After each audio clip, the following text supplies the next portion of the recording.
Hi everybody, it's Olivia with Freedom at the Mat. Thank you so much for joining us today for your self-care moment.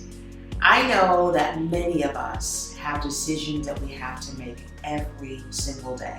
Some of them are small, like what am I going to have for breakfast, lunch, and dinner, and that's a blessing to be able to have a choice to have those 3 meals. Let's really honor that. But then there are larger decisions that many of us face.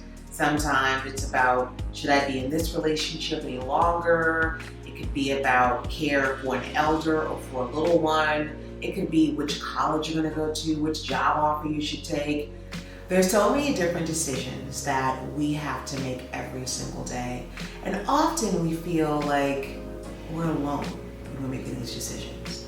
Many of us feel like the weight of the world is on our shoulders when we're making these decisions. And often, kind of true, it's your world.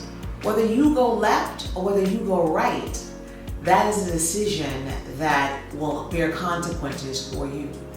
So I want to read to you today from my beloved Marianne Williamson's book, A Year of Miracles. On day 188, here's what she has to say. May God make every decision for me.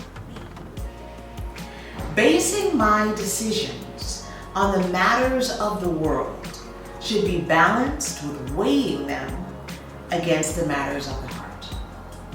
Once legalities, medical opinions, accounting, and other people's perspectives have been factored into my thinking, I will remember to place all ultimate decisions into the hands of God.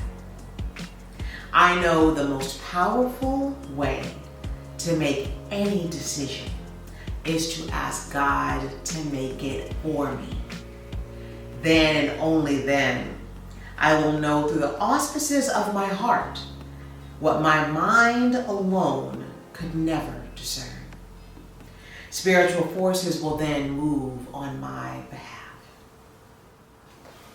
So I invite anyone right now who has any decision to make, pause, find your stillness. Do it right now. Find your stillness right now. Spine erect, engage your abdominals, bring some presence to your body.